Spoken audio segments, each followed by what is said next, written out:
മലപ്പുറം കീഴാറ്റൂർ പഞ്ചായത്തിലെ തെരഞ്ഞെടുപ്പ് വിശേഷങ്ങളാണ് നമ്മൾ പറയുന്നത്. ഇവിടെ കീഴാറ്റൂർ പഞ്ചായത്തിൽ ചില കുടുംബ വിശേഷങ്ങൾ കൂടിയുണ്ട്. നമ്മളിപ്പോൾ നിൽക്കുന്ന ഈ റോഡിൻ്റെ ഒരു ഭാഗം ഒരു വാർഡും ഈ മറ്റൊരു ഭാഗം മറ്റൊരു വാർഡും, അതായത് വലത്തേ ഭാഗം 8-ാം വാർഡാണ്. അവിടെ ജസീനയാണ് UDF സ്ഥാനാർത്ഥിയായി മത്സരിക്കുന്നത്. 17-ാം വാർഡിൽ പറമ്പൂർ മുഹമ്മദ് റാഫിയും, പറമ്പൂർ എന്ന പ്രദേശത്ത് മുഹമ്മദ് റാഫിയും.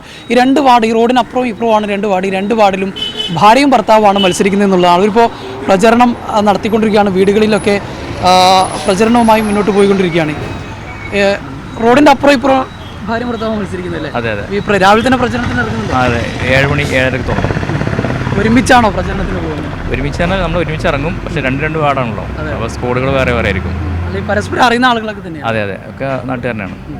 നേരത്തെ മത്സരിച്ചിട്ടുണ്ടായിരുന്നു? നേരത്തെ 2005 മുതൽ മത്സരിക്കുന്നുണ്ട്. 2 തവണ. ഒരു തവണ 2005 വൈസ് പ്രസിഡന്റ് ആയിരുന്നു, 2015 standing committee chairman, health and education. അങ്ങോട്ടും ഇങ്ങോട്ടും ഒരു സഹായമുണ്ട് വോട്ട് ചോദിക്കുമ്പോൾ? തീർച്ചയായും ഒരുമിച്ചുള്ള ചോദിക്കുന്നുണ്ട്, തിരിച്ചിങ്ങോട്ടുണ്ട്. എങ്ങനെയുണ്ട് മത്സരരംഗത്തേക്ക് വരുമ്പോൾ? അല്ല, കുഴപ്പമില്ല. നേരത്തെ മത്സരം ഉണ്ട്. 2020 മുതൽ മെമ്പറാണ്. ഇവിടുത്തെ ഓൾറെഡി പറമ്പൂരിലെ മെമ്പറാണ്. അപ്പോൾ പിന്നെ പ്രത്യേകിച്ച് വോട്ടർമാരെ പരിചയപ്പെടുത്തുന്നില്ലല്ലേ? ഈ വോട്ട് ചോദിച്ചു പോകുമ്പോഴുള്ള ആളുകളുടെ പ്രതികരണമൊക്കെ എങ്ങനെയാണ്? കുഴപ്പമില്ല, നല്ല രീതിയിലുള്ള പ്രതികരണമൊക്കെ തന്നെയാണ്. ഭർത്താവ് കൂടെ സഹായിക്കാനുണ്ടോ വോട്ട് ചോദിക്കാൻ? ഉണ്ട്. തിരിച്ചിങ്ങോട്ട് സഹായമുണ്ടോ? ഉണ്ട്. പരസ്പരം അങ്ങോട്ടും ഇങ്ങോട്ടും വോട്ട് ചോദിക്കുന്നുണ്ടല്ലേ? ചോദിക്കും. ഒരേ റോഡിൻ്റെ അപ്പുറം ഇപ്പുറമാണ്? ഉണ്ട്. കാരണം നിലവിൽ ഇപ്പോൾ ഈ വാർഡിലെ കുറച്ച് വോട്ടർമാർ പുതിയ വാർഡിൽ വന്നിട്ടുണ്ട്. ഞാൻ മത്സരിക്കുന്ന വാർഡിൽ വന്നിട്ടുണ്ട്.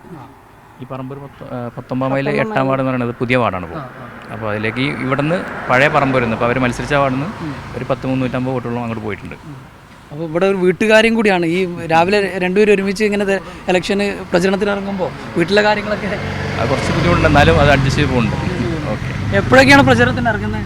രാവിലെ 7-8 മണിയാകുമ്പോൾ ഇറങ്ങും. വൈകുന്നേരം ഒരു 3:30-4 മണിൻ്റെ ഉള്ളിൽ ഇറങ്ങും. എങ്ങനെയാണ് വിജയ സാധ്യതയൊക്കെ? ഉണ്ട്, തീർച്ചയായിട്ടും. കഴിഞ്ഞ തവണ വിജയിച്ചതാണ്, പക്ഷേ ഇപ്രാവശ്യം പുതിയ വാർഡല്ലേ അത്? അതെ അതെ. ഇപ്പോൾ എങ്ങനെയാണ് വിജയ സാധ്യത? ഉണ്ട്, വിജയ സാധ്യത ഉണ്ട്. എങ്ങനെയാണ്? തികഞ്ഞ ആത്മവിശ്വാസമുണ്ട്. ഇവിടെ നമ്മുടെ ഒരു പാരമ്പര്യമായിട്ടുള്ള നമ്മുടെ ഒരു വാർഡാണിത്. ഒരു 10-20 വർഷമായിട്ട് UDFൻ്റെ ഒരു കോട്ടയാണ് ഇവിടെ. രണ്ടുപേരും വിജയിക്കും? തീർച്ചയായും. രണ്ടുപേരും ഭാര്യയും ഭർത്താവും പഞ്ചായത്തിൽ ഉണ്ടാവുന്നല്ലേ? ഉണ്ടാവും സാധ്യത. അതെ. ഇപ്പം ഈ പ്രചരണ രംഗത്ത് പോകുമ്പോഴേ നേരത്തെ വാർഡ് പുതിയതായി മാറിയല്ലോ, അപ്പം ഈ വോട്ടർമാരിൽ മാറ്റം വന്നിട്ടുണ്ട്? കുറച്ച് ഭാഗം പുതിയ വാർഡിൽ നിന്ന് വന്നിട്ടുണ്ട്. അവിടെയൊക്കെ പ്രതികരണം എന്താ? പ്രശ്നമൊന്നുമില്ല, നല്ല രീതിയിൽ തന്നെ നമ്മൾ അറിയുന്ന ആളുകളെ തന്നെയാണ്, വലിയ കുഴപ്പമില്ലാത്തത് തന്നെയാണ്. ഏതായാലും കീഴാറ്റൂർ പഞ്ചായത്തിലെ ഈ 2 വാർഡുകളിൽ ഭാര്യയും ഭർത്താവും മത്സരരംഗത്തുണ്ട്. രണ്ടുപേരും വിജയിക്കുന്നതാണ് പറയുന്നത്. ഏതായാലും പഞ്ചായത്തിലേക്ക് ഇനി ഭാര്യയും ഭർത്താവും ഉണ്ടാകുമോ എന്നുള്ളതാണ് നോക്കിക്കാണേണ്ടത്. വോട്ടർമാർ തീരുമാനിക്കും. ഒരാൾ നേരത്തെ മെമ്പറായിരുന്ന, ഇപ്പം നിലവിലെ മെമ്പറാണ്, ഭർത്താവ് നേരത്തെ മെമ്പറായിരുന്ന ആളാണ്. അപ്പോൾ പരിചയസമ്പത്തുള്ളവരാണ്. എങ്കിൽ പോലും ജനങ്ങളുടെ തീരുമാനമാണ് ഇനി കാത്തിരുന്ന് കാണേണ്ടത്. അവർ വിജയിക്കുമോ എന്നുള്ളത് നമുക്ക് കാത്തിരുന്ന് കാണാം. അൻരൂപ് ചീക്കോടിനൊപ്പം ജംഷീർ കൊടിജി, മീഡിയ 1, മലപ്പുറം.